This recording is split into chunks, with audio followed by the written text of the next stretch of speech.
Hare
Sankirtan Mahayagni ki Jai!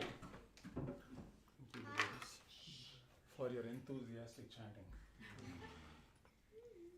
Om Ajnanatimirandhasya Jnananjana Chakshurumilitam Yena Tasmai Shri Gurave Namaha Shri Chaitanya Manobhishtam Sthapitam Yena Bhutale Swayam Rupa Kada Mahyam Dadati Swapadadikam Vandeham Shri Guru Shri Yuta Padakamalam Shri Guru Vaishnavansha Shri Rupam Sagarajatam Sayana Raghunathanitam Tam Sajivam Sadvaitam Savadutam Parijana Sahitam Krishna Chaitanya Devam Shri Radha Krishna Pada Sahagana Lalita Shri Vishakanitamsa He Krishna Karuna Sindhu Deenabandhu Jagatpate Gopesha Gopika Kanta Radha Kanta Namostute Tapta Kanchan Gaurangi Radhe Vrindavaneshwari Dashabhanu Sute Devi Pranamami Hari Priye Vancha Kalpatarubhyascha Kripa Sindhubhya eva cha Patitanam Pavanebhyo Vaishnavebhyo Namo Namaha Namo Vishnupadaya Krishna Pristhaya Bhutale Srimate Bhaktivedanta Swami Namine Namaste Saraswati Devi Gauravani Pracharine Nirvishesha Shunyavadi Pashatarine Jai Shri Krishna Chaitanya Prabhu Nityananda Shri Advaita Gadadhara Srivasadi Gaura Bhakta Vrinda Hare Krishna Krishna Krishna Hare Hare Hare Rama Rama Rama Hare Hare Hare Krishna Krishna Krishna Hare Hare Hare Rama Rama Rama Hare Hare Hare Krishna Krishna Krishna Hare Hare Hare Rama Rama Rama Hare Hare Mukam karoti vachalam pangam langayate girim Yatkripatamaham Bande Shri Gurum Deenatarinam Paramananda Madhavam Shri Chaitanyam Ishwaram. Thank you devotees for joining. So, thank you for enthusiastically participating in the Harinam Sankirtan. It's a very easy process. How many of you felt happy while chanting? It was nice, right? So, I also felt very happy chanting because maybe of all of you being here. So, association of devotees is very helpful to make us understand actually what is spiritual life. That otherwise it's very difficult to believe that there is a happiness outside of senses. It's very difficult to believe. Because what is religion? What is spiritual life? Very simple. That there is a pleasure that's beyond the physical platform. There is a pleasure beyond the mental platform. Pleasures of the mental platform is prestige, honor, adoration, respect. An intellectual platform where you find something. So there is a happiness that's beyond all of this. And not just beyond all of this, that is the source of all of this. So in order to believe, to seek that happiness, this is the reason I am suffering. So to believe that there is, to believe anything actually higher, we need association. That's the point of life itself. When we associate with people outside of our comfort zone, who challenge our comfort zones, we go to the next step on this ladder of happiness. And the highest happiness is actually, Srimad Bhagavatam says, Savai pumsam paro dharmaha yatho bhakti adokshaje ahituki apratihata yatma suprasidati. So the happiness on the material platform is not apratihata. It is interrupted. I have to forget it after some time. I feel high for some time. Yes, I don't deny. But after feeling high, I can't be in that high. I have to come out of it because it is limited. Like if I'm overtaking someone on the road, the happiness lasts only when I overtake him. After I've gone a long distance, it disappears. I overtook him. Right? He was traveling in 60. I thought such a boomer uncle. Right? So I'm going to overtake him. 60 miles per hour, this must be a lady. I'm just going to overtake her. See, 90 miles per hour. Boom. Zoom. You feel like kick. And this is like, wow, my bike is so fast. Right? My car is so fast. It's gives you a kick, but how long? Pratihata. It goes after some time. Like this. So it is conditioned. It is conditioned by my senses also. It's conditioned by my car. If I want to maybe accelerate fast, and suddenly maybe the ignition goes off, maybe the powertrain goes off, it's an embarrassment because it is conditioned by the ability of my car. If there is no car, I cannot be happy. Correct? Only if the car is functioning well, only if I get that good car, I'll be happy.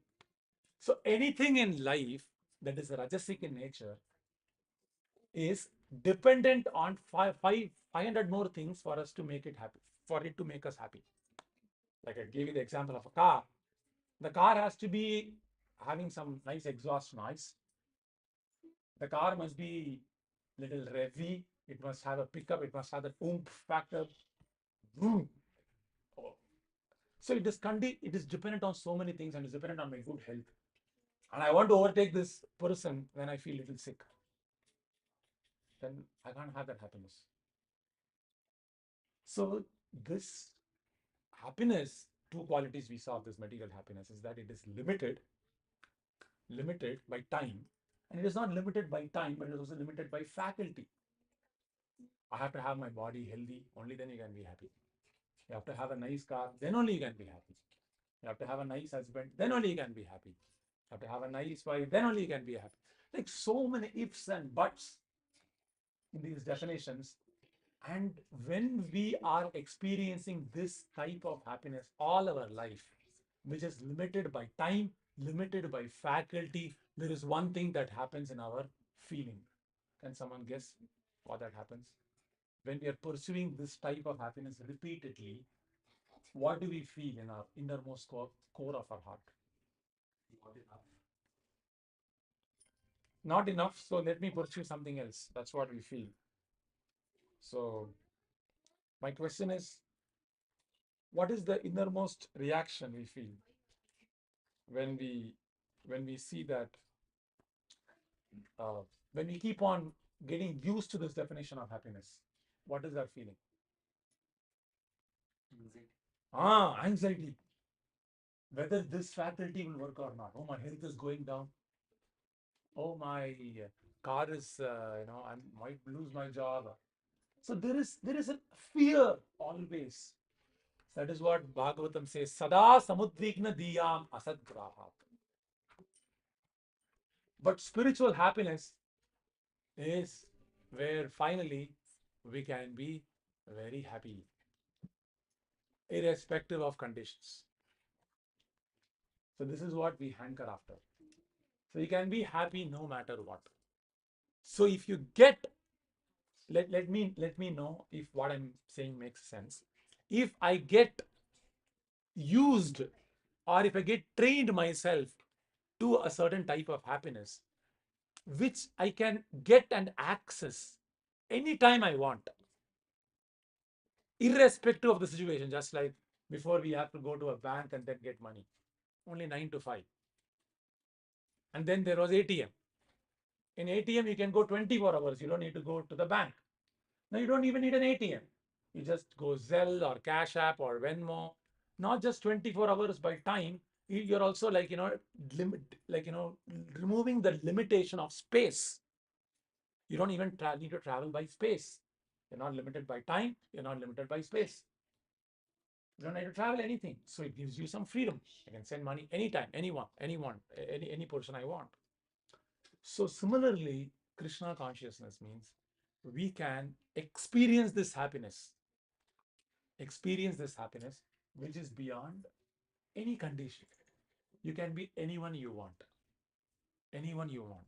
You can be having any past you have. That's okay. And you can be going through anything in life. You could be a widow, you could be a single person, you could be unmarried, you could be married, or you could be in a gray area. Whatever, whatever, doesn't matter. So we can understand this happiness, which is what is called, the Shastra calls it Ananda. Ananda, right? And once you get used to this definition, used to this happiness, at least it's not just used, we just get even one drop of that. You can't settle for anything less. You can't settle for anything less because it gives you relief. Because we are all being uh, tormented by our senses. Because these senses conform us to a definition of happiness which is situation bound. Oh, I wish I had a wife who looked like that. Oh, I wish I had a husband who was so well behaved. Oh, I wish I had a son.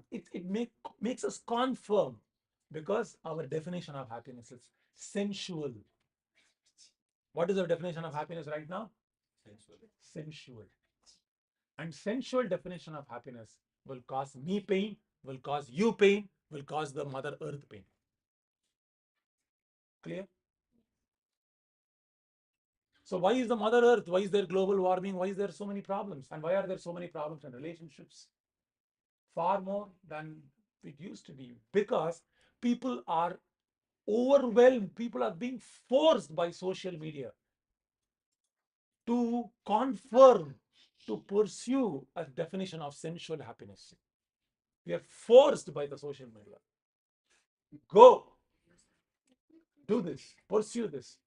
If you have a couple life, this is how you must be. Like this Instagram account, how these couples are, that is how you must be. Your wife must dress like this. Your husband must be like this. Your children must be like this. Your vacations must be like this. If your vacations are not like that, that means you're not enjoying life. You're not going to Bali, Indonesia. You're not going to Mauritius. What are you doing in life? You have to become richer now. Now you have to chase now more money because you already conditioned your mind to a definition of happiness you borrowed from the social media. Now then you just have to start running, chasing, getting that money to achieve that standard, which is unnecessary. And then I trouble myself to make that career advancement. I have to make forcibly in this way, you see. So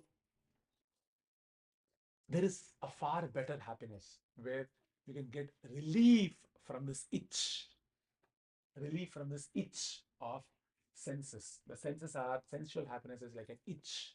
It's very nice. We were discussing last week how the tongue, belly, genitals are all on the same line. The modern society is making us forced to titillate these three senses: tongue, belly, and genitals. That's all.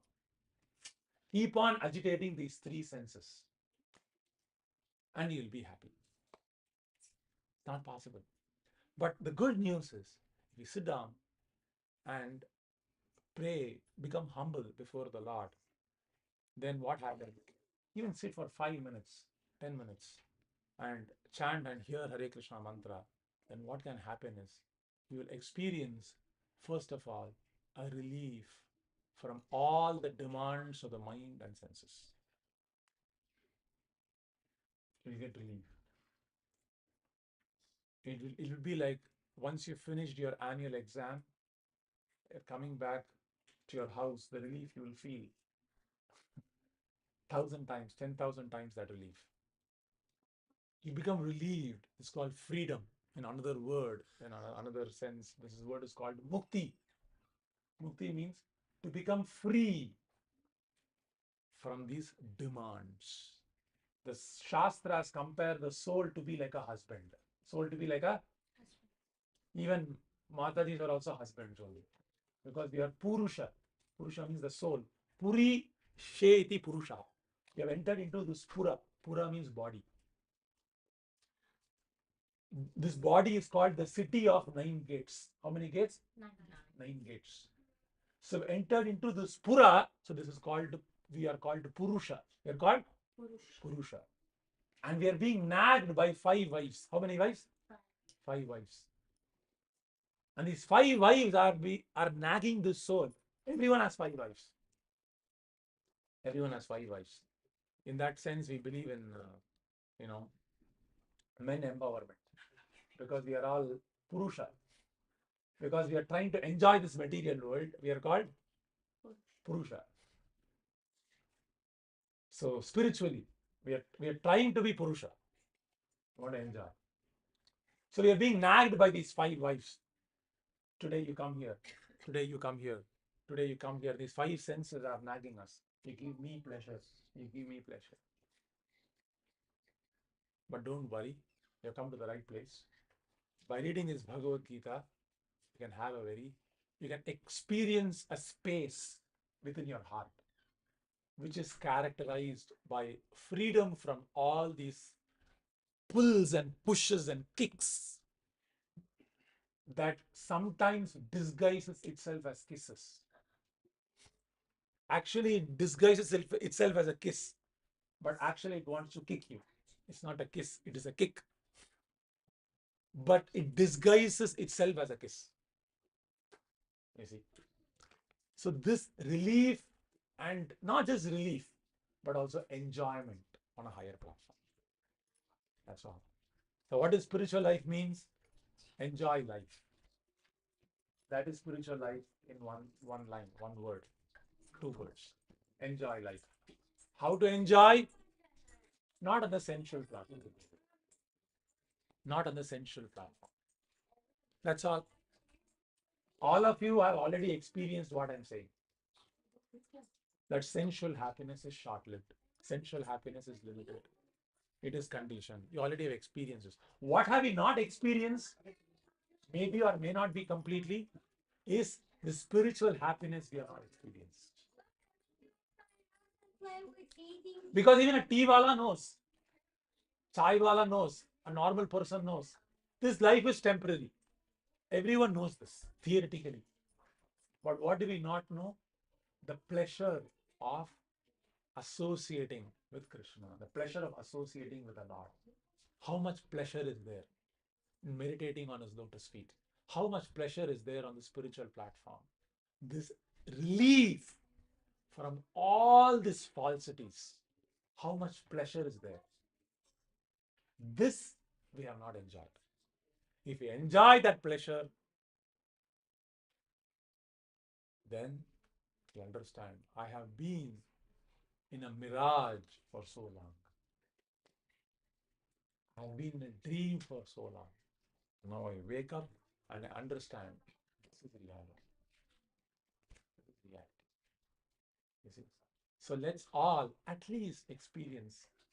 Let's do ourselves a favor. Don't starve yourself. There is a lot of spiritual food.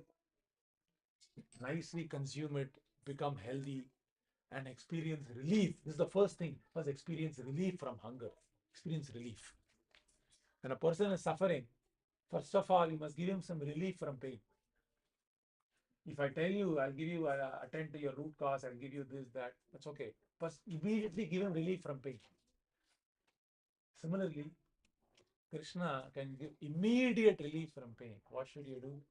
Pause your life for at least 1.5 hours, 2 hours every week to start with, and then enter into the realm of the real reality. Okay. Any questions on chanting Hare Krishna mantra? And freedom. Take a holiday. Long weekend every day. Long weekend every day. Because the soul is always alone. And you'll experience this happiness where even if you're alone, you'll be so happy. Actually, we are all alone all the time. We are alone all the time. But when you realize this happiness of happiness in solitude, where you're sitting in one place. Right now, we can't even enjoy happiness without the phone. But you have to experience the happiness of solitude. Just me and Krishna. That's all. So when you experience the pleasure of solitude, you are the Raja. That's it. You're called Goswami. But when you're not experiencing this pleasure of solitude, being alone with Krishna and his devotees, when we need so many things, then you are very poor. What is poor? That I don't have anything. This feeling is called poor. Correct? That I don't have anything, someone has something. This is called poor. Correct? Everyone in this world is poor. Everyone in this world is poor because they constantly compare. I only wish I had that. Who's rich? One who's very satisfied. How can be satisfied? He's experiencing the highest pleasure. He can be satisfied. You see? So this is called Krishna consciousness. Very simple. Spiritual life is not very difficult. Okay. Any questions, comments? Any arguments? Any counterpoints? How many of you are convinced this is something worthwhile to pursue? Worthwhile to pursue. Correct? So, yeah, don't delay it. And this is the mercy of the spiritual master who unplugs us from this suffering, sometimes even forcibly. So having said that, we will read one shloka of Bhagavad Gita. And tomorrow is a very auspicious day, Shri Radhashtami, the appearance of Shrimati Radharani, just like we have Janmashtami. We celebrated a couple of weeks ago, almost already. Similarly, you're celebrating Radhashtami. So who's Radharani? Is she also like I have a girlfriend, Krishna has a girlfriend? Is it like that? So we're discussing this to some extent last Sunday morning. So her position. Okay. So we're reading 17th chapter.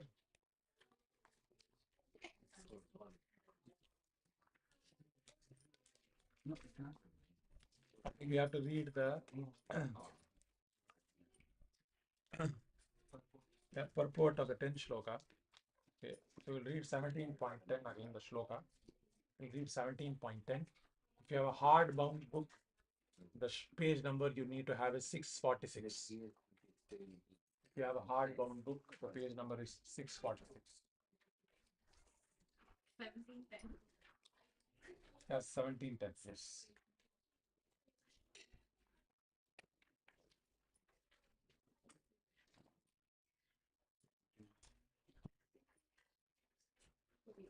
यातयामं गतरसं भूति पर्यूषितं च यत् उच्छिष्टम् अपि चामेध्यं भोजनं तामसप्रियम्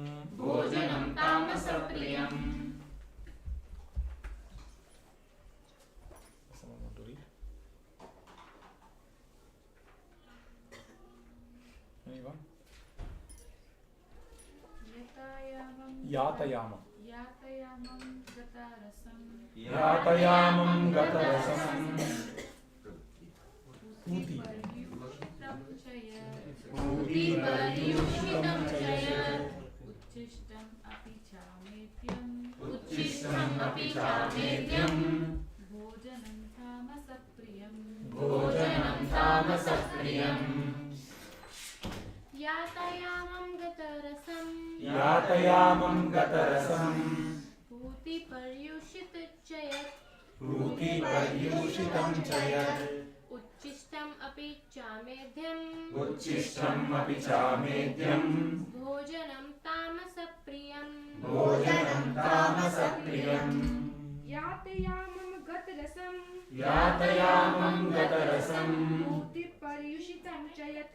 Puti paryushitam chayat. Uchishtam api chamedhyam. Uchishtam api chamedyam. Bhojanam tamaspriyam. Bhojanam tamasapriyam. Yatayamam gatarasam. Yatayamam gatarasam. Puti paryushitam chayat. Puti paryushitam chayat. Uchishtam api chamedyam. Uchishtam api chamedyam. Bhojanam tamasapriyam. Bhojanam tamasapriyam. Yatayamam gatarasam. Yatayamam gatarasam. Puti paryushitam chayat. Puti paryushitam chayat. Uchishtam api chamedyam. Uchishtam api chamedyam. Bhojanam tamasapriyam. Bhojanam tamasapriyam. Yatayamam gatarasam. Yatayamam gatarasam. Puti paryushitam chayat. Puti paryushitam chayat. Uchishtam api chamedyam. Chamedyam. Uchishtam api chamedyam. Bhojanam tamasapriyam. Bhojanam tamasapriyam. यातयामं गतरसं Yatayamam gatarasam. पूति पर्युषितं च यत् Puti paryushitam chayat. उच्छिष्टमपि चामेध्यम् Uchishtam api chamedyam. भोजनं तामसप्रियम् Bhojanam tamasapriyam. यातयामं गतारसं Yatayamam gatarasam. पुति पर्युषितं चयात् Puti paryushitam chayat. उच्छिष्टम् अपि चामेद्यम् Uchishtam api chamedyam. भोजनं तामसप्रियम् Bhojanam tamasapriyam. Yatayamam gatarasam. Yatayamam gatarasam. Puti Puti paryushitam chayat. Uchishtam api chamedyam. Bhojanam tamasapriyam.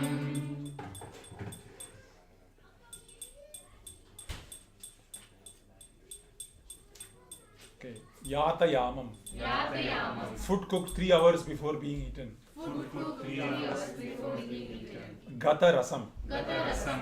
Tasteless. Tasteless. Puti. Puti. Bad smelling. Bad smelling. Paryushitam. Paryushitam. Decomposed. Decomposed. Cha. Cha. Also. Also. Yat. Yat. That which. That which. Chishtam. Uchishtam. Remnants of food eaten by others. Remnants of food eaten by others. Api. Api. Also. Also. Cha. Cha. And. And. Amedhyam. Amedhyam. Untouchable. Untouchable. Bhojanam. Bhojanam. Eating. Eating. Tamasa. Tamasa. To one in the mode of darkness. To one in the mode of darkness. Priyam. Priyam. Dear. Dear. Does someone want to read the translation?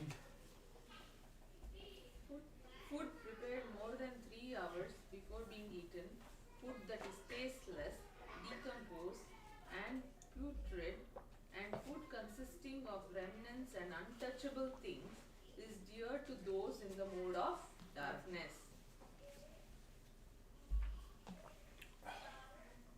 Anyone else one more time? In translation.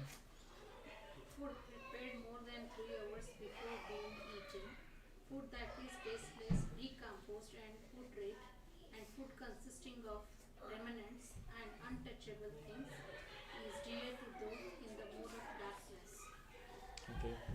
We read the first two paragraphs of the purport last week, but again, I will read it once more. Someone want to read the first paragraph of the purport? The purpose of food is to increase the duration of life, purify the mind, and aid bodily strength. This is its only purpose. In the past, great authorities selected those foods that best aid health and increase life's duration, such as milk products, sugar, rice, wheat, fruits, and vegetables. These foods are very dear to those in the mode of goodness. Some other foods, such as baked corn and molasses, while not very palatable in themselves, can be made pleasant when mixed with milk or other foods. They are then in the mode of goodness. All these foods are pure by nature. They are quite distinct from untouchable things like meat and liquor. Fatty foods, as mentioned in the 8th verse, have no connection with animal fat obtained by slaughter. Animal fat is available in the form of milk, which is the most wonderful of all foods.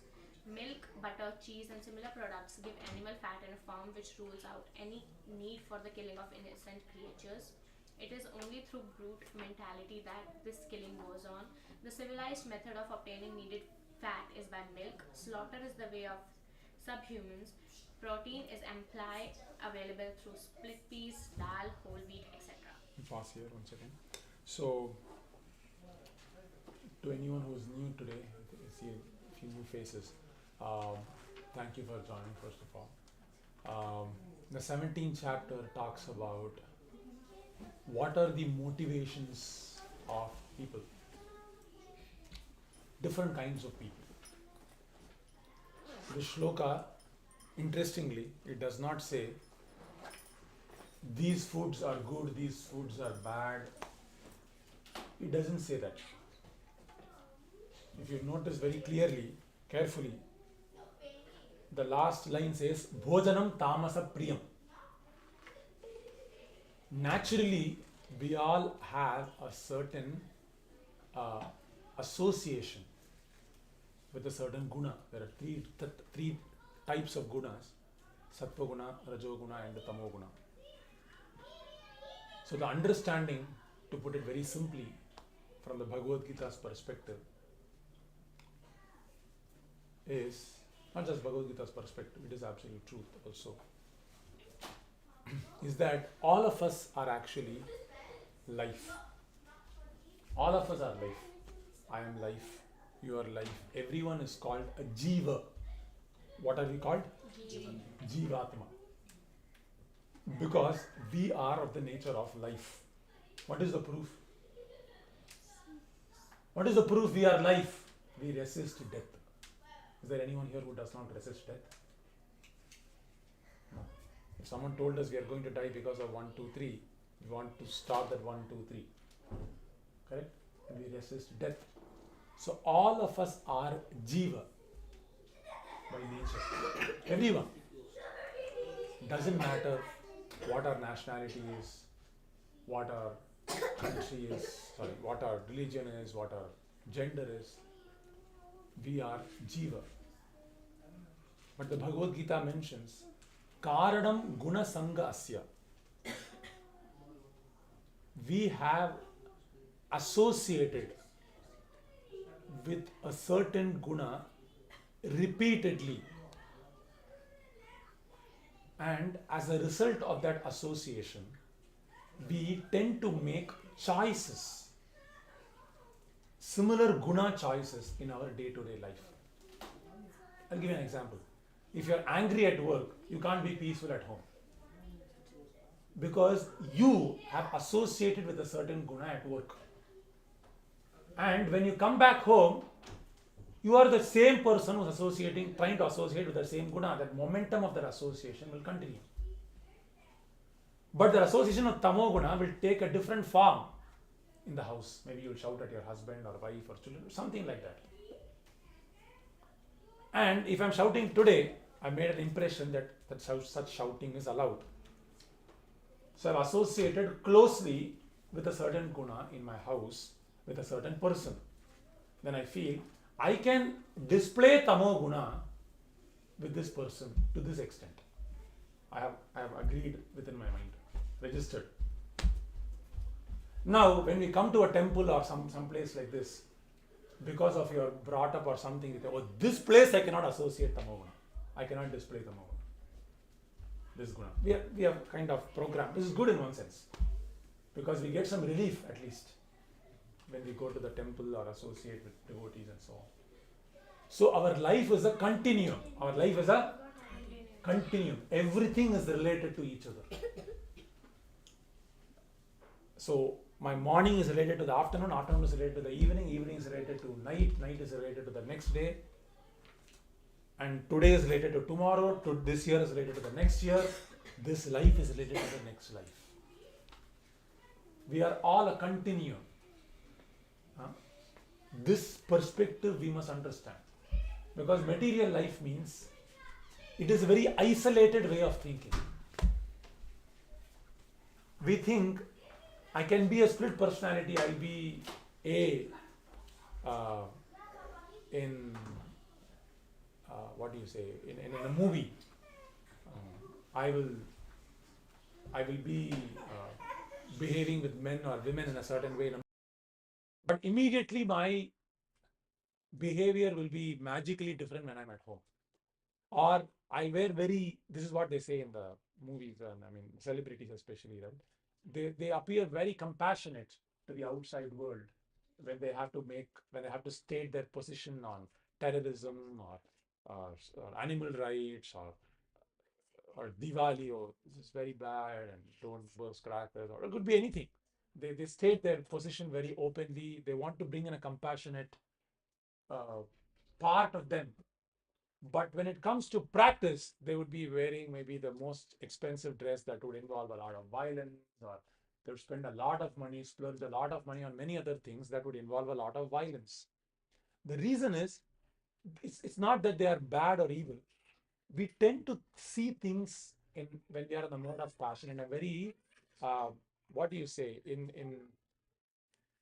a very shallow way, in a very shallow way. We think as if our lives don't relate to each other. We don't see the continuum. This is why people say, I don't care what other people think of me. I'll do whatever I feel like doing. But we don't understand that whatever I'm doing has a consequence that will follow it. And that consequence is something I have to face. We don't see the continuity of our life. Sattva guna means to see the continuity of your life. But coming back to the point I was making is, everyone likes to do something. So though I am all life, because I'm associated with a certain guna, I'm naturally drawn to something. All of us. And it is different from, even within our own selves, the proportion is different. Okay? In a different association. But all of us have a certain proportion of these gunas. 20% sattva guna, 30% rajo guna, 60% tamo guna. And these proportions vary. And all of us are composed of these different mixes. And because of that, Bhagavad Gita says, we have received different material bodies. Why is someone a girl? Why is someone a boy? Why is someone a cat, someone a dog? Why is there a difference in the bodies? Why did God decide to give you some body to someone like this? Someone looks beautiful, someone looks ugly. Why is there a difference? Why is God so cruel? What is the Shastra's answer to it? The Shastra's answer is that God did not choose it. Because of my association with the guna, I was awarded a certain type of body based on my association. And based on that body, I have certain desires. I've given this example. Give a nice platter of gulab jamuns, burfis, rasagulla, rasmalai, puri, chawal, dhokla. You're already salivating. So to a pig, right? But a pig might not really like it, because the pig's body is not acclimatized to enjoy it. You see, a pig doesn't like it. Similarly, gives maybe a Nigerian, maybe a dhokla, he might not like it. Or even a Nigerian normal person living in a city, or Nigerian a tribe, they might not be the same. Because everyone's association with the guna draws them. We are being drawn, we are being controlled. This is the story that's being said there.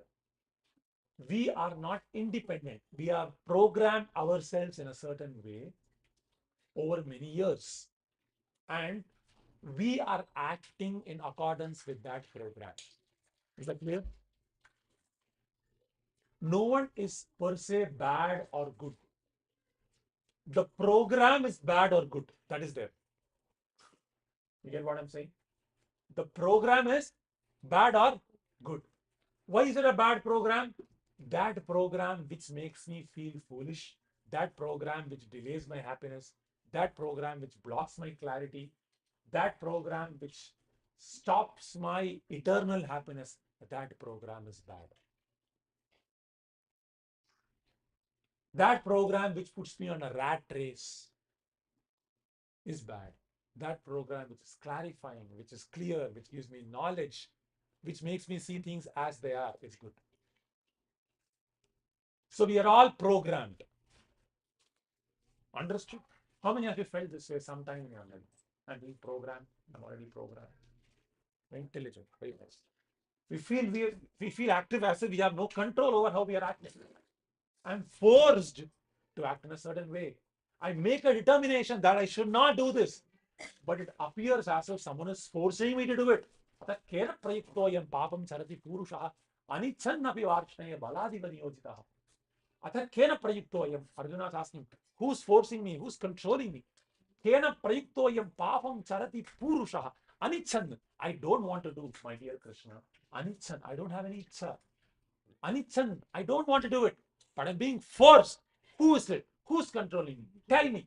Krishna says your program is controlling you. You've programmed yourself, Arjuna. Repeatedly, you've programmed yourself in a certain way to enjoy like that. So, spiritual life means to start to desire a higher definition of happiness. You don't have to achieve it. Okay?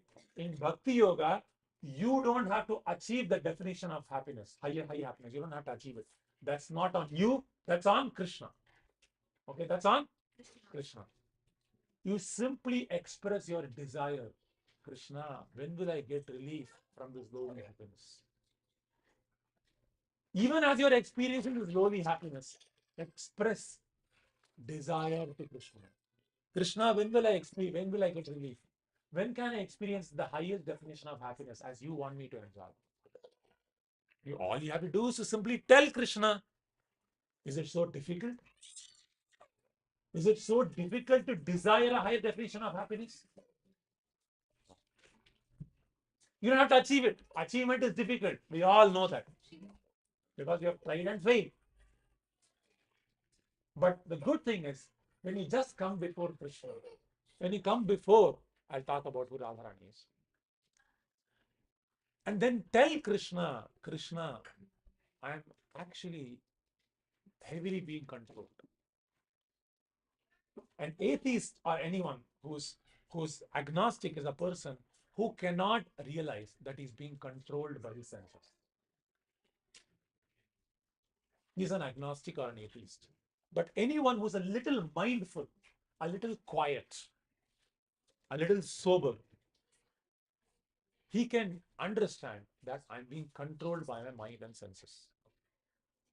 I'm stuck to patterns that I'm looking to escape, but I'm having very little success. He'll become a devotee, for sure. So the point is, we are being controlled. Now Krishna is telling, if you are controlled by tamoguna predominantly, naturally you will be attracted to this type of a food. That's what Krishna is saying. That's what Krishna is saying. And that's Krishna saying this in many capacities. If you're attracted by tamoguna, then this is the type of talking you will do. What will you do? Udvegakaram vakyam. You'll speak in a way to incite others and feel little pleasure out of that. And you'll be a liar. Asatyam. Apriyam. Apriyavadinaha. You will lie. stinging people with your words. Apriyam. And hitam, you want to advise, you know a position that will give 180,000 salary, but you yourself are making only 130,000. He's a good fit for that role, but you don't want to tell him. Why? Because I don't desire his well-being. Why don't I desire his well-being? Because I'm okay as long as people are under me. But over me, no, you're not going there. Everyone should be below me. You can go above me, but not with my help, definitely. You see?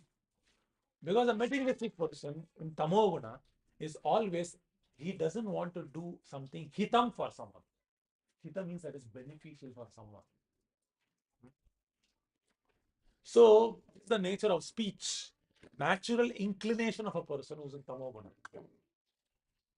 So, when we are in Tamoguna, we will find ourselves speaking like that in a certain way. And when we are in Sattva Guna, we will feel very generous, we will feel very kind, and so on. So, Krishna is telling people in Tamoguna find themselves drawn to food that are prepared long back. 2-3 days ago, like Krishna is giving the example, Yatayama. It has passed 3 hours. Still you try to heat that food 100 times and then you take it. So Krishna is saying, what Yatayamam? I eat frozen food my whole life. Food that was prepared not just 3 hours. 3 months ago I prepared. That's what we're eating. Not just 3 weeks or 3 days or something. 3 days, 3 weeks, 3 months. 3 months old prepared food, roti, frozen rotis. Heat it in the microwave and eat it. Now, we can do self-diagnosis. You don't have to tell anyone. Just ask yourself, right? Krishna is saying, if I'm attracted to that type of food, which means I don't find that displeasing. I find that it is also pretty tasty. If I am drawn to that food, Krishna is telling, then this type of bhojanam is tamasa priyam. Right? Then that means there is a good proportion of tamoguna in my heart. This is Krishna's mental diagnosis. So you can think of Krishna as a doctor. I am also one of the patients who is diagnosing. And Krishna is seeing the symptoms. What do you like eating? When do you eat your food? And I tell my answer. I eat this. What type of food I like? Krishna is giving the diagnosis. So much of tamoguna, so much of rajoguna, so much of sattva. So Krishna is writing the diagnosis for you. Correct. He's doing a CT scan, EEG. He's taking a blood work. Right. And he say, if I like, Krishna is very easy. So you don't have to feel bad or good or anything. If I like few things, then Krishna puts me and this is where he belongs. And Krishna knows if I'm stuck in that pattern, this is how I will react. Because it's a program. When I experience certain type of happiness, and if I see, what's your name, bro? Saumik. Saumik, right? So I see Saumik, and Saumik speaks to me in a certain way. Say, he glorifies me. Simon Rajoguna. I'm going to like Saumik like anything. Oh, you flattered me. I like you, Saumik. You spoke very nicely of me. And Sairam Prabhu said, you speak so much, but you practice very little. And Sairam Prabhu said that to me. Right? Then I say, hey, I don't like you. Because you're speaking the truth, but I don't like it. You should flatter me. Right? That's what I would say to tell to Sairam Prabhu. If I'm in Rajoguna, correct? I'm in Rajoguna. So I will react to people in a very expected way. Externally, I might not show it, but internally, this is how I will react. Naturally. It's very interesting how we are programmed. This is the best entertainment. If you read Bhagavad Gita, you can understand. Wow, I'm so programmed. Just observe your programming. And when you observe your programming more and more, you can observe others' programming also. And be wonderful. Wow, what a great programming. Krishna, their Maya is like amazing. And you keep on saying, this is Maya. Like, you don't have to go to any Instagram or Facebook or anything. life as it flows itself will be very wonderful. Krishna, Vishnu, Maya. Wow. So yatayamam gata rasam. There is no rasam in the food.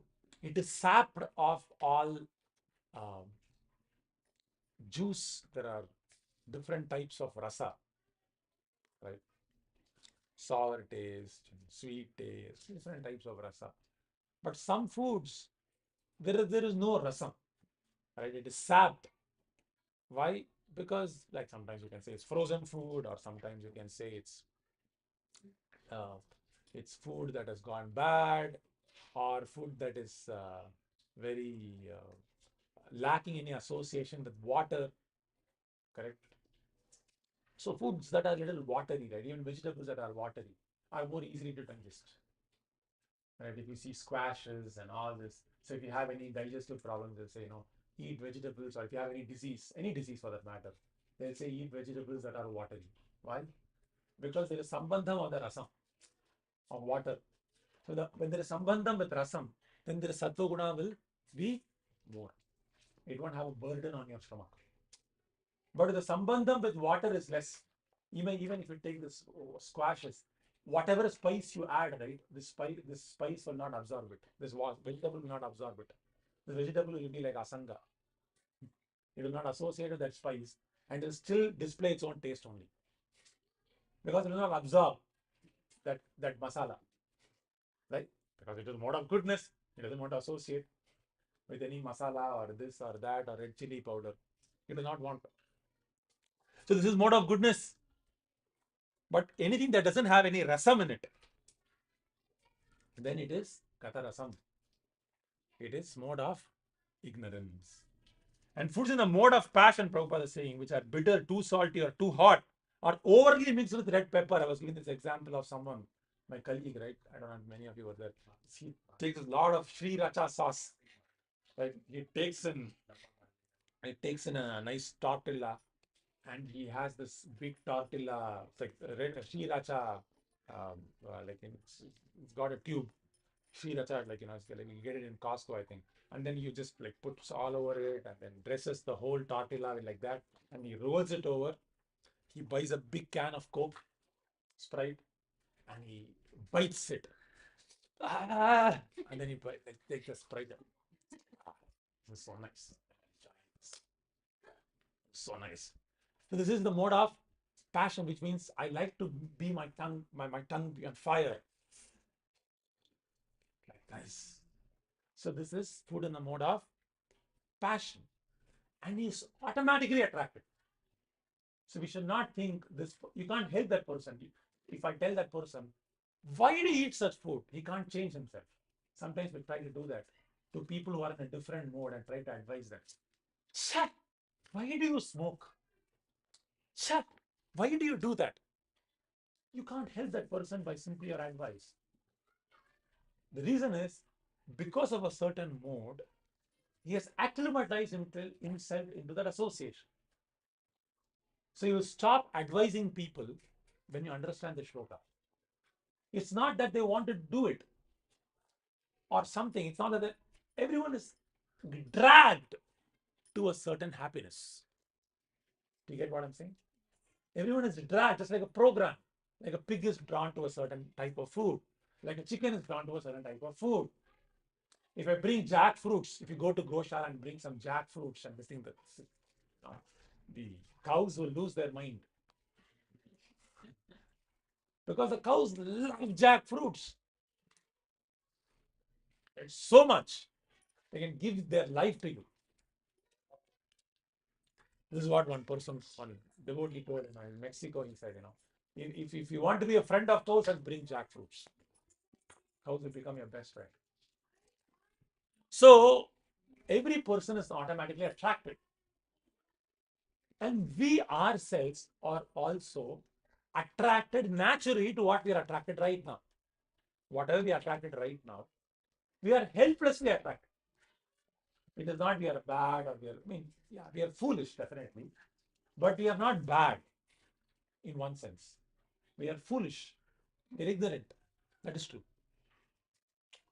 So the point is, yeah. So this person used to, do the Sriracha and then drink that huge Sprite, so much soda, one like a big large, I think 8 ounce or 16 ounce, I do not know. It's like a big one, big tall jar, and he'll do that every afternoon.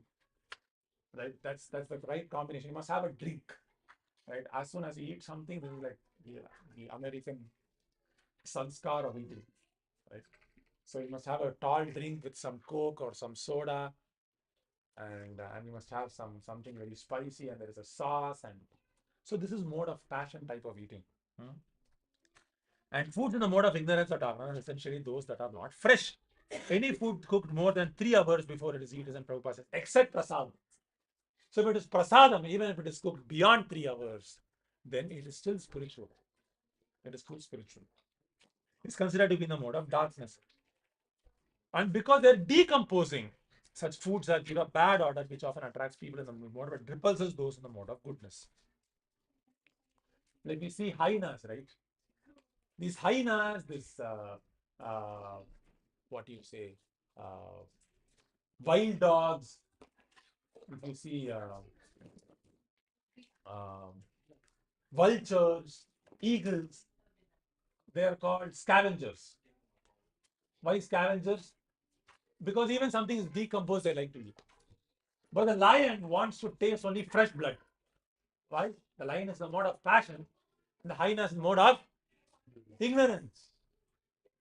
It doesn't mind decomposed food. It doesn't mind. But lion, it wants to kill live and then eat it. So human beings are, when it comes to food, in especially decomposed food, unless they're very, very, like very low type of people, low class, then they won't take decomposed food. They don't like it. They don't like it. But other animals, they're okay. Like lower animals. Scavengers, they're happy. Anything you throw at them, they like crows, for instance. Even birds also have categories, right? Crows are different, swans are different. Because different gunas, crows can take any food, any scrap, they'll eat. Swans, not. So next week we are going to New Vrindavan, we will see some swans. So the point is, they like decomposed food. And next paragraph, remnants of food may be eaten only when they are a part of a meal that was offered to the Supreme Lord, or first eaten by saintly persons, especially the spiritual master. So right now it's a very fashion to have one plate and 5 people surround that food plate and then guard out of that plate. So this is not very nice. First of all, health-wise, that is also there. But more importantly, even spiritual-wise, because there is a certain way to honor food. The purpose of food is to not just fill my stomach. That's a very gross way of thinking. Right? Annam nalindya, the Shastra says. Annam is the grossest manifestation of the Lord. Annad bhavanti bhutani parjanyat anna sambhavaha. Yajnat bhavati parjanyaha yajna karma samudbhavaha. Yajna karma brahmodbhavam vidhi brahma akshara samudbhavam. Tasmat sarvagatam brahma nityam yajne pratishthitam. Annad bhavanti bhutani. We make ourselves or destroy ourselves by annam, this body sustained by annam. This annam must be observed in the right way. We must pray to annam, because this is an offering from the Lord. The Lord is giving us this food. We must pray before we eat. Other religions seem to have it, but we, as Sanatana Dharma, no one prays. Right? People who are following Sanatana Dharma, Shastra, they don't pray. They just eat anything they want. Right? They eat anything they want. Any time they feel like. No. So if I observe the dictates mentioned in the Shastra, offer it to the Lord, and then take that food, that prasadam, then it is very beneficial. So, and it must not be uchishtam. Someone has tasted. So a person who is a very tamoguna person has tasted a food. And I mean sattvaguna, if I eat that remnants, then I also get the tamoguna. Someone who's in tamoguna is preparing that food. I am also eating that food. Then what will I get? Tamoguna. Right? So if someone is, I'm going to Subway, and someone in Subway has done abominable actions before he's preparing that burger. He's not even taken a bath. Right? He's done all the unmentionable things before preparing that burger. And this chicken, which he's slaughtering, and then it's coming to him, and he died a horrible death after knowing it's going to be slaughtered. And then he prepares that food, and I eat it in the dead of the night watching Netflix at 12 a.m. What will happen to me? Saturated like a gulab jamun with tamoguna. Right? Because everything is tamoguna, the person who prepared it is tamoguna, the flesh was tamoguna, then I'm eating it is tamoguna. And what will I do if I'm in tamoguna? I feel always lazy. I feel like delegating work to everyone. I feel like asking help and I'm not doing anything to them. I feel like complaining. I feel no one likes me. I feel everyone in this world is against me. All these are what? Tamoguna feelings. That everyone is against me. No one is against you. No one even knows what they're doing. That's the reality. No one is against you. Everyone is being controlled. If everyone is being controlled, who can be against you? They can't even see you. And you don't see yourself also. Everyone is being controlled by their mind. And even if they want to do something bad to you, they cannot consistently think about that also. No one can think consistently that I want to be bad towards this person, bad. No. They can't be sincere like that also. Because they're being controlled. And we are not so worthy in their life. So the point is, this is the reality. We'll have tamoguna feelings. And then you'll ask, why do I get tamoguna feelings? This is the reason. I ate food in tamoguna, I watch things in tamoguna, and then I feel like in tamoguna. Laziness, procrastination, complaining, blaming, all these things come. You see? And then the best food is the remnants of what is offered to the Supreme Lord. So try doing this, at least during Ekadashis, at least during weekends. What can you do? Wake up early in the morning, right? Take a nice bath and chant the names of the Lord while you're taking a bath. Offer nicely prepared food very cleanly. Don't taste the food while you're preparing that food. Offer it to the Lord. Add a nice tulasi. Offer it to the Lord, and then honor the prasadam. See how you feel. See how you feel. Do it once and see how you feel. And if you do it every day, how are you going to feel? Pretty nice. Pretty nice.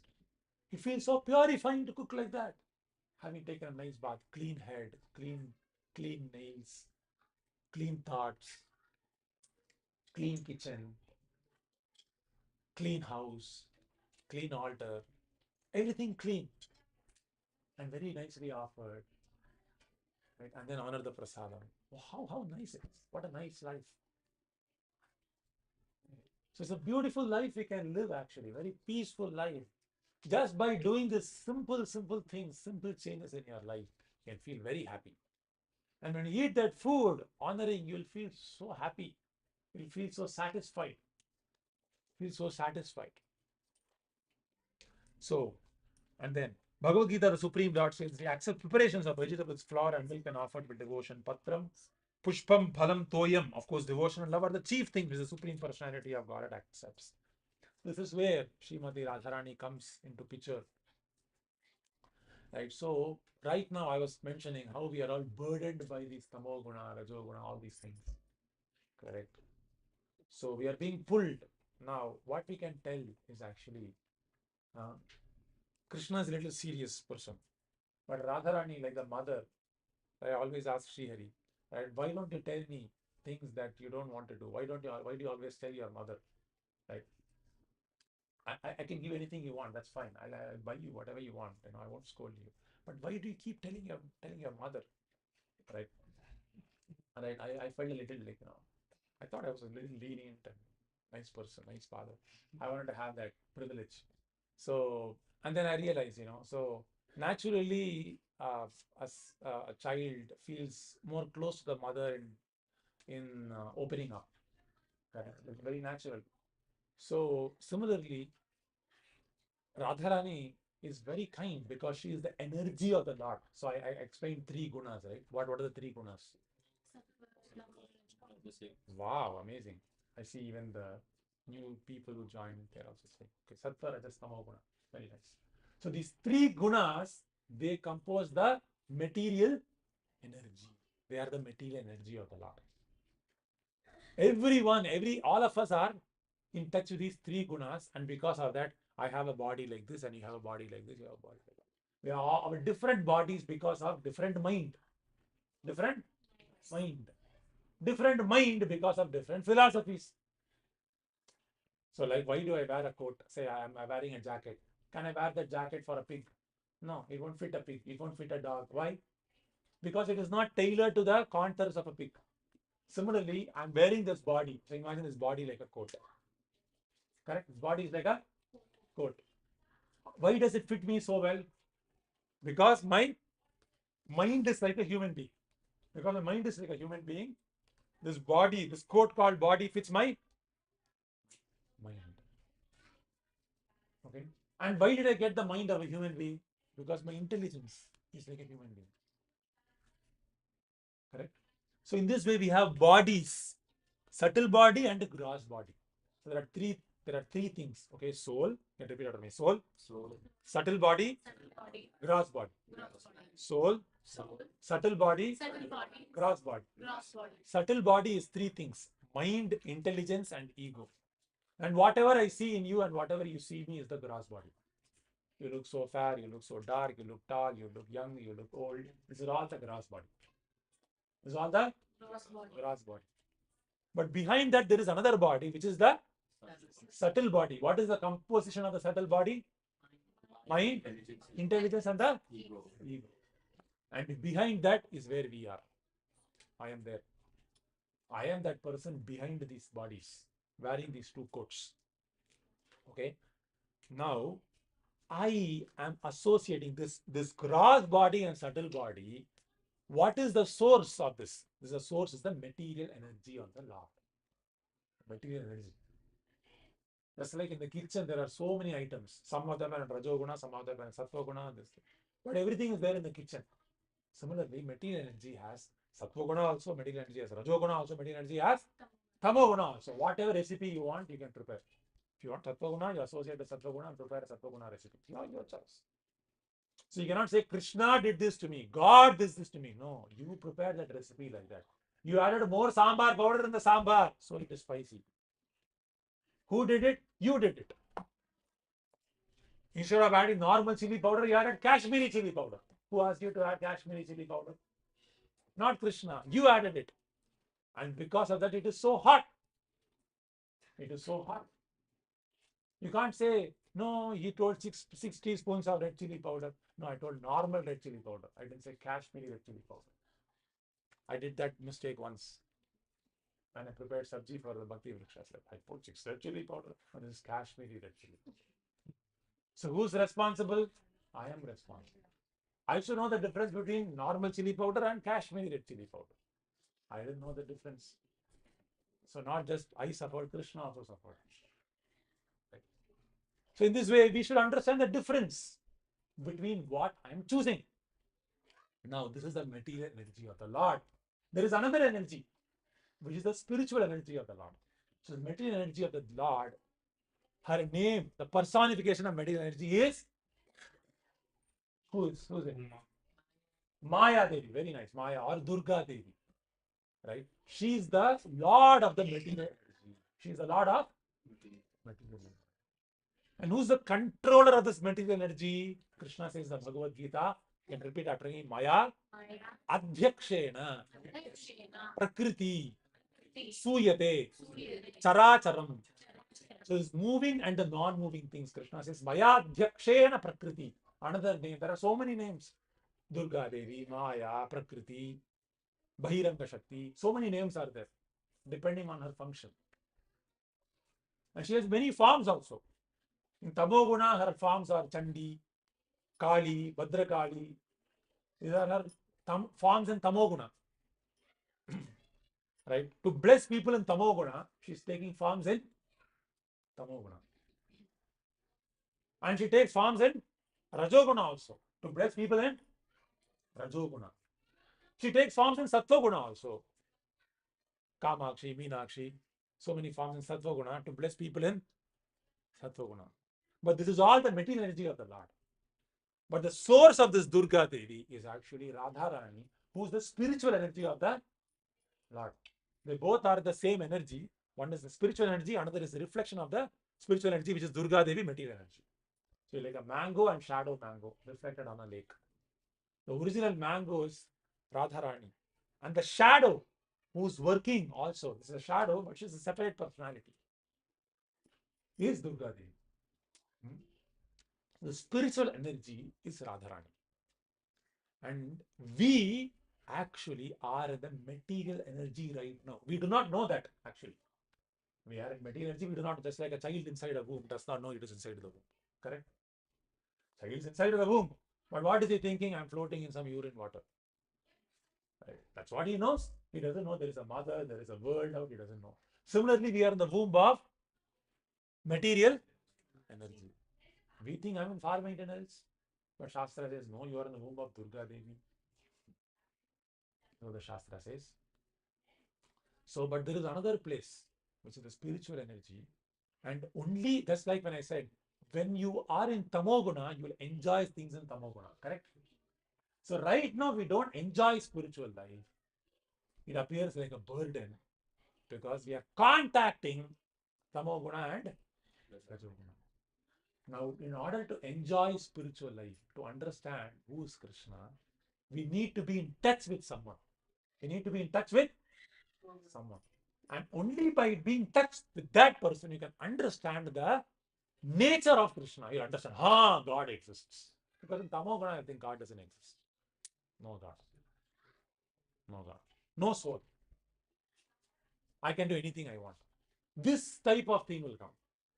In Rajoguna, another feeling will come, agnostic. Sometimes I feel there is God, sometimes I feel there is no God. How many of you feel that way? Right? So that is Rajoguna. Agnostic. Wholesale atheist means Tamoguna.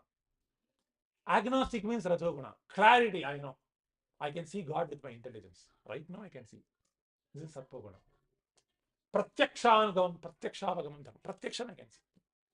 With intelligence I am able to understand. Not completely see, but with intelligence I am able to clear. Yes, perfect. No doubt, not even 1% doubt. Clear, 100%. I am going to do this, I am going to get Krishna this lifetime. Because Krishna is real. 100% real.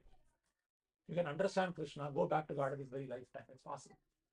But to do that, most people in Rajoguna and Tamoguna are all disqualified. Disqualified. Now, if you say Krishna, I also want to be qualified. Please give me admission. I want to be relieved. I want to be nice. I want to be cool like a cucumber. I want to be very happy. Krishna, grant me this. Now, what you should do is very simple. Pray to Radharani. Radharani, I'm in 3 gunas. Please bring me at your lotus feet. And grant me devotion to Krishna. And make me understand who I am. Make me understand who's Krishna. What is his devotion? I don't understand. Because I'm associated with my patterns. I'm conditioned by my patterns, my habits. I'm very poor. I'm very dina. I'm a pauper. I have no shelter. I'm not a very rich person. The only thing I possess is my bad patterns. What do I possess? My bad patterns. So that's all I possess. My bad patterns of thinking is what I possess. Srimati Radharani. I don't possess anything. You please grant me devotion. Please make me in touch, bring me in touch with your devotee. That's what I want. If you simply desire like that, you don't have to do anything else. What should you do? Desire. This is our goal. This is our duty. Our duty is to desire. And just one more thing, desire before the right person. If you simply desire yourself, nothing will happen. If you express your desire to the right person with the right attitude, then what happens? It will be fulfilled. 100% it will be fulfilled. Guaranteed. I give you return guarantee. Bond paper, I can give you guarantee. Right? I'm not giving guarantee. The acharyas are giving guarantee. If you express your desire before the right person, 100% will be fulfilled. Whatever desire you want, whatever desire, spiritual desire, whatever you want. Okay, if you can do that exercise, whatever desire you want, you have for Radharani. You can write it on your iPhone or phone notes, whatever you want. You write it and pray to Radharani and see if it becomes successful or not. 100% it will become successful. Guaranteed. Okay. So you can write down, take 2 minutes, right? Let's take 7:19. We'll finish 7:21. Okay, I'm going to write my desire. You can take your notes app if you have an iPhone or Google Keep or whatever if you have an Android or email draft, WhatsApp. Write down. Right? You should not meditate, you should not think. You should write down with your either pen or paper or with your keypad. Okay. Whatever desire you have. Whatever desire. Right? It must be, of course, wise desire. Course, after the purpose of the class is so that our desires are intelligent desires. Correct? Not unintelligent desires. Okay. So I'll just, let's take 2 minutes, 7:20. We'll finish at 7:22.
Done. Done, everyone. I'll wait.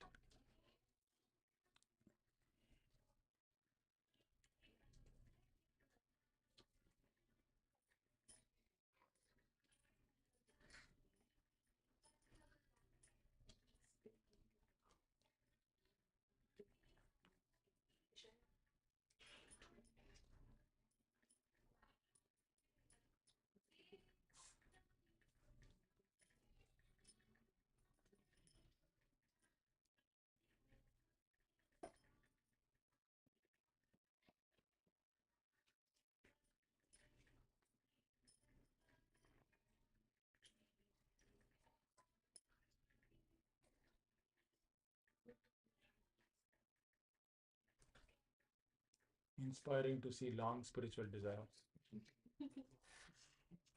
Very nice. Inspiring. Does have to be spiritual desire? Any desire you express before Radharani becomes subsequently a spiritual desire.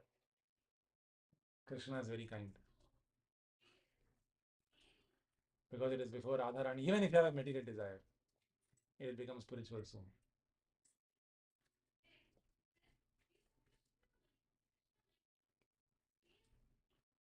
Yeah. We're seeking help, so there are no laws. Laws means the LOWS. No rules. Okay. Thank you, devotees. So I gave a very, very high level overview. We have not even scratched the surface of who's Radharani. I just gave you like a sneak peek preview because wanted to be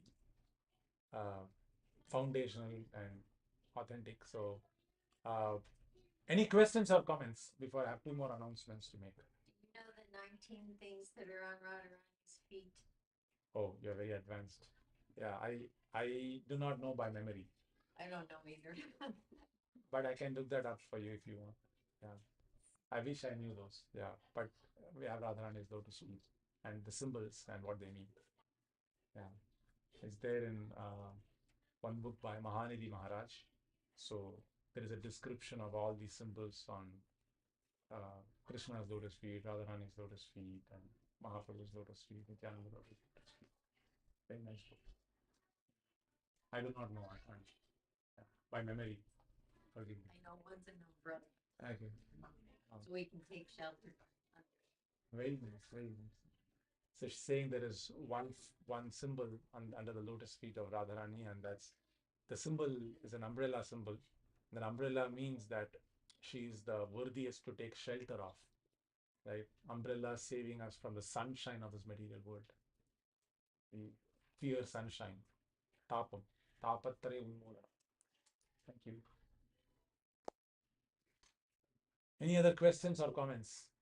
Clear? No questions. Okay. Yes. So about food, you mentioned like we shouldn't have a stale food and all.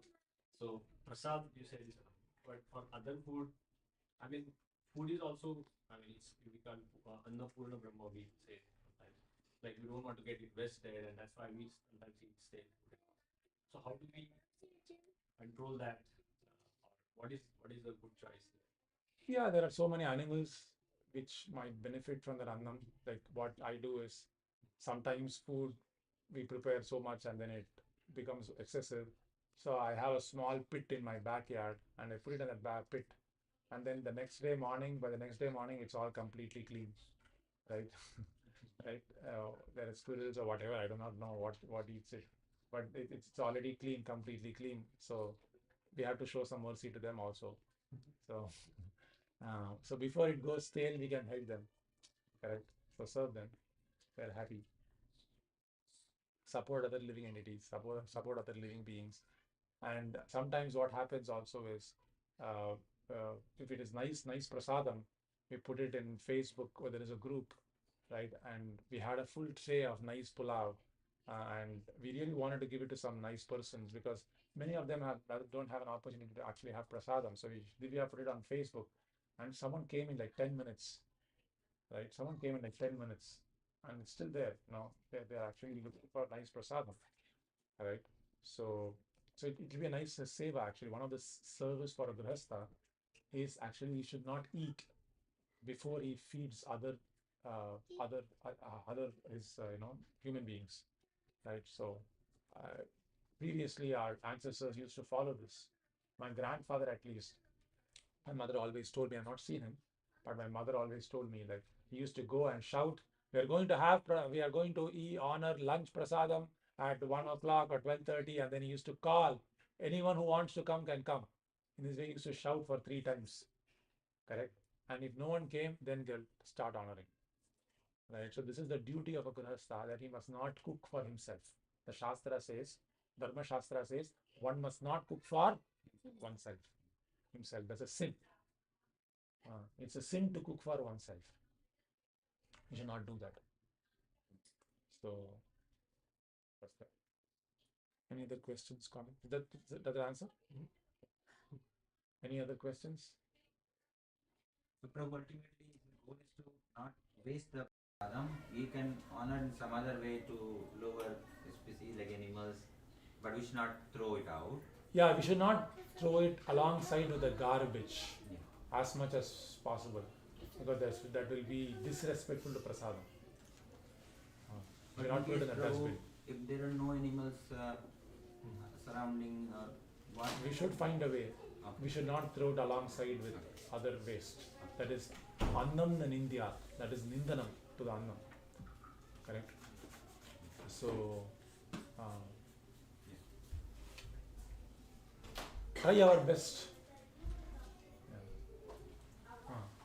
I go to another bhakti vriksha in Troy, and what a devotee said there is that if the prasadam goes bad to where you can't eat it, they bury it. Nice. Yeah. That is also feeding other living organisms. Yeah. So, and some way or the other, if you put same thing. So you put it on the same pit like I was talking about. If the animals don't eat it, then it's going to be decomposed. That is also feeding other living entities. Thank you, Mata. Any other comments, questions? Everyone has become a master of 3 gunas. Correct? Clear? Clear? Okay. Good. One more thing. Good. So, questions are good. Yes. So, I mean, when you have this session, we all get pumped up or excited, and when there is a group chanting, that is also very exciting. Nice. But when we are individually chanting, it feels stressless after some time, at least. That's good. That's good. I mean, that's the nature. That's why I'm saying, right? So, how do you have that excitement in chanting or continuing? Yeah. Don't disrespect your feeling. So you are feeling a certain way, which means you feel more enthused in association. Now you should not think, how can I feel enthused without association? Instead of thinking like that, you should feel, how do I find more association consistently? You should think like that. Correct? And as you take association more consistently, more often, you'll gradually become empowered to give association. Right? And when we are coming to that platform, then we won't be asking that question. So take association more frequently. Right? That's the answer. That's the answer. So somehow invent ways, find ways. Like I felt the same way when I was in the hostel. So then someone said, why don't you stay with devotees? Then I said, where do I stay? Whom do I stay? Because I was the only young student there. Then I asked the temple president, can you build a hostel room for all the students? So he started building a hostel. But I was in my 4th year. A hostel besides the temple. I was in my bachelor's. But the construction got so delayed, it was constructed right after I passed out. But I was so much anticipating to stay with devotees that Krishna arranged a very nice facility. I met this devotee whom I stayed in Gurgaon. He arranged a very nice facility where I could stay with devotees for while I'm working. But I had this string to stay with devotees because I felt I was continuously praying for it for the whole year in my 4th year. I was anticipating for it. So when the opportunity presented itself, I could take it. But if I hadn't anticipated, if I hadn't prayed for it, when the opportunity presented itself, I would have maybe presented an excuse, usually the way I am. I would have said, oh, this is very bad. Oh, this is so claustrophobic. Oh, like it's very, it's too, what do you say? It's too many people in one place. So I would have maybe made an excuse. Correct? So the answer is, increase association. Somehow, hanker, I should find more association. Right? I should go to this place, to this bhakti, whatever, right? To the temple or have some association here, read Bhagavad, some way or the other. Correct? Increase your association online, some way. So we have to find some way. Now you have a car and there is no traffic. So what's the problem? That you drive to the temple or go to the Goshala or milk the cows, right? So no, nothing stopping us actually from taking more association. That's why we got this place. So one of the program here. Any other questions or comments? Okay. No one has any questions. We'll chant one round of Hare Krishna mantra. Oh yes. I Googled to look up the 19 items on Radharani's feet. Read them? Oh please, yes. Okay. On the left foot, there's 11 marks. Barley corn is one of them, Yava. Located at the base of the big toe, this mark signifies that devotees who take shelter of her feet receive all kinds of prosperity. 2. Disc, Ari or chakra. Situated below the barley corn, it cuts down the 6 enemies of a devotee: lust, anger, greed, illusion, and envy and bewilderment. 3. Upward line, Urdhva Rekha. A vertical line that begins from the middle of the foot and extends to the toes, symbolizing Radharani's ability to help her devotees ascend to the spiritual world. 4. Lotus,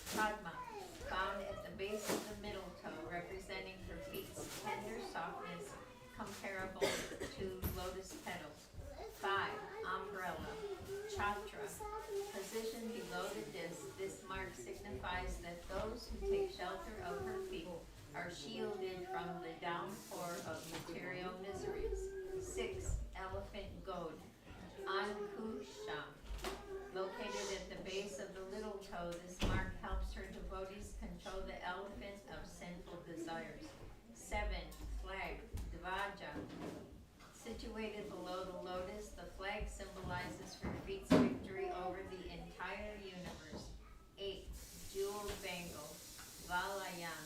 Located below the umbrella, this mark indicates that her feet are always held and adorned by Lord Krishna himself. 9. Flower. Pushpa. Situated above the half moon on the heel, its fragrance represents her divine fame, which spreads everywhere. 10. Flowery twig or creeper. Vali. Located above the croissant, this represents the loving sentiments that entwine around her feet. 11. Half moon. Ardhendu. Found on the heel, this mark signifies her feet's ability to extinguish the threefold miseries of material life, just as moonlight provides coolness. On the right foot, there are 8 marks. Kanch, Dharam, or Shakra. This found at the base of the big toe, it signifies that her feet rescues devotees from distress. 2. Earring. Kundala. Located below the sacrificial altar, its chiming sound attracts Krishna's ear. 3. Mountain. Parvata. Positioned between the second and middle toes, it signifies that her feet bestow the stability and strength of a mountain.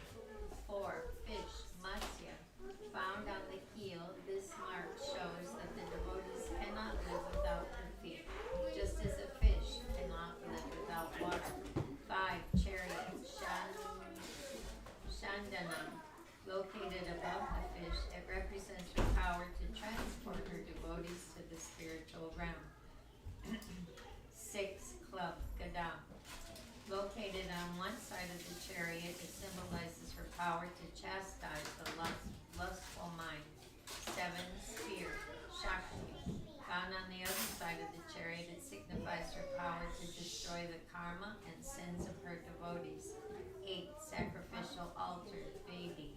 Situated below the little toe, it represents that the meditation and service of her lotus feet are the ultimate goals of all vows and sacrifices. Thank you so much. Hare Krishna. So we'll chant one round of Hare Krishna mantra, and maybe I'll.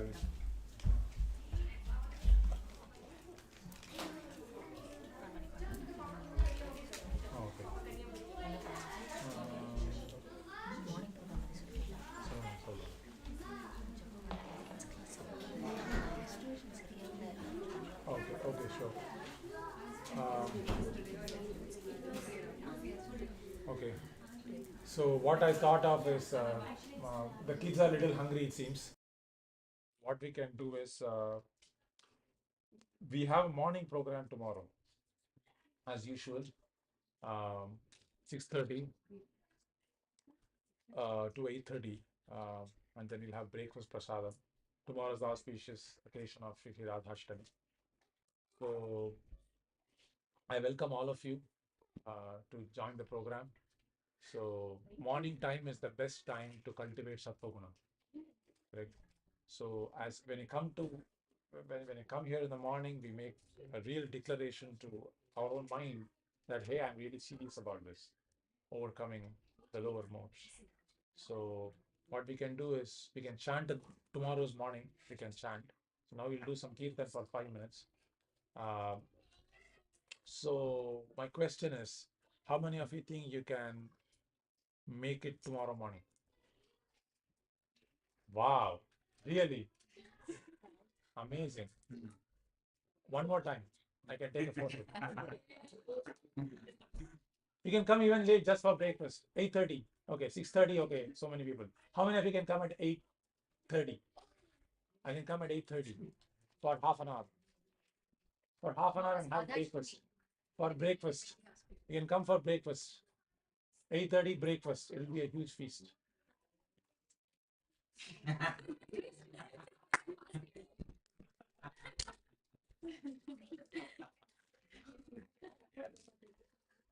Okay, so if you cannot make it, actually next week I have some good news. We are going to a beautiful place called New Vrindavan. Can someone put the projector on? That was my question actually. Yeah. How to prepare it. So next week we are going to a beautiful place called New Vrindavan, and I said it's good news because we have some rooms open. Okay, we have some rooms, last minute cancellations. So if you're free from Friday evening to Sunday evening, we'll start from here. It's 5 hours. It's a beautiful, picturesque place. I can show you some pictures. Okay, how it will be. So, and you can make up your mind.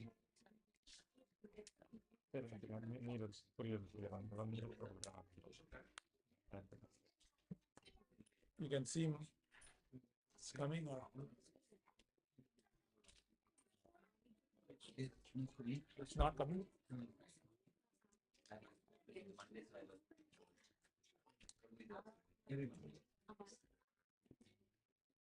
So, Anusha Mataji, she just came first today. She's already coming to you without. Wow. Okay. I want to make the right pitch so that you understand what I'm asking you to come for. It's a very nice place. It's not turning on. You turn off the screen while reading it. Huh?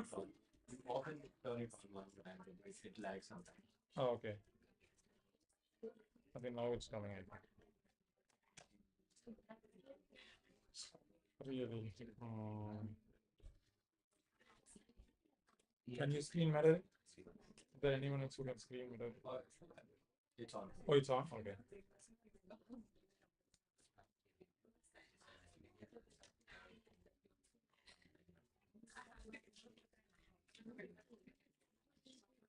Okay, it's not on. Okay, got it. So these are some pictures of how it will be. These are pictures from 2022, mind you. Okay. So this is the temple. So this is the temple, okay. So this is the temple. There's a beautiful mirror lake. You'll have swans. Very nice. You'll have peacocks. You'll have nice fishes. It's a very beautiful place. It's on the top of a hill. And it's not very often that you'll have open tickets 1 week prior. Right? It's a very nice trail. And we have a nice reading, japa, meditation session, near. I mean, it's just half the crowd. There will be 50 of us usually. There's like a swan. So, Prabhupada created New Vrindavan in 1971. Prabhupada's vision was like, just like there's Vrindavan in India, people cannot go to India. So we should create a dham here in, so that was his point. So like it's just like when we go to any dham in India, like Tirupati or Vrindavan, anywhere, we just forget the world.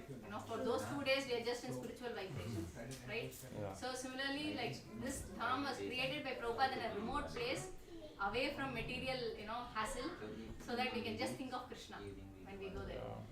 So this is the palace of gold. This is the palace of gold.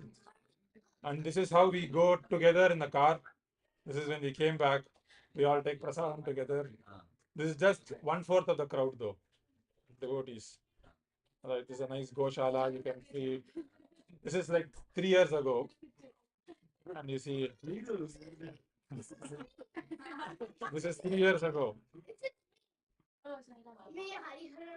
So this is all 3 years ago. You see, they're all very small.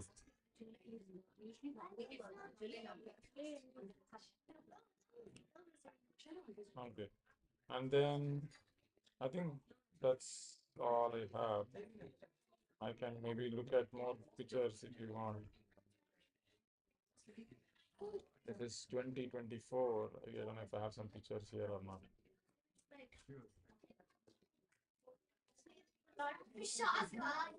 So this is the Prabhupada's Palace of Gold. Right, so this is very nice.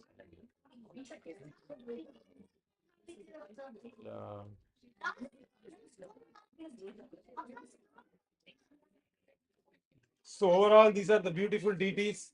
So if you want to take darshan of Shri Radha, Vrindavan, and Chandra, you're welcome to join. There are more pictures. I have not put them in a common spot. So is there anyone who wants to come next week, starting Friday evening, Sunday evening? Friday evening, Sunday. Aishwarya Mati is old. Okay. What will be the starting time? Which will be evening? Anytime you want. Friday afternoon, you can start. Friday. You are coming, right, Mohit?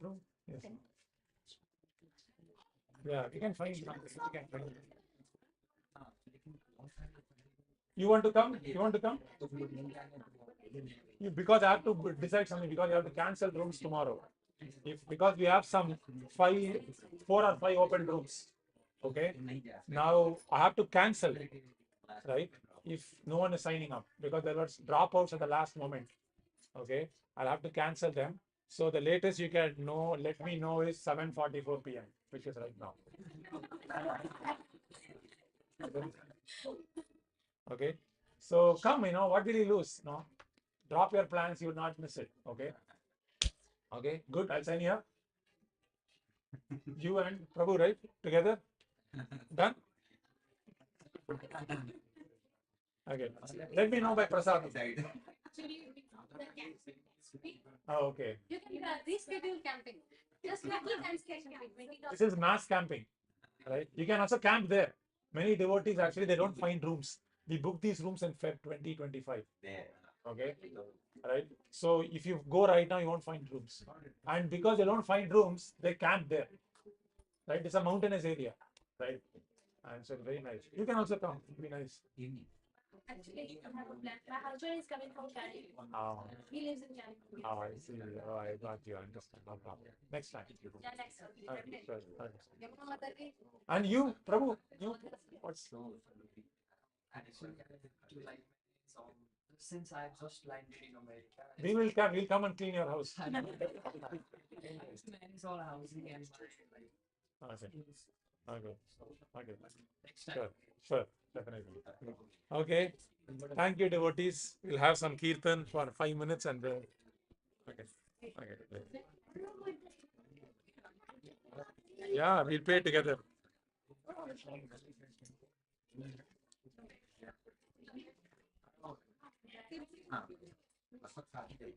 Hare Krishna, Hare Krishna, Krishna Krishna, Hare Hare, Hare Rama, Hare Rama, Rama Rama, Hare Hare, Hare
Hare Krishna,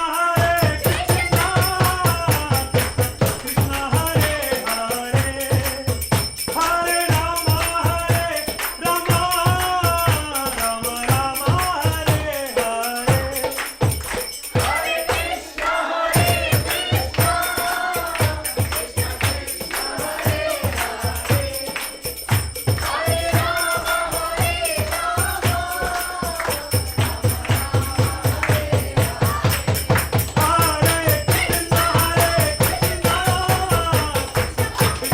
Hare, Hare Rama,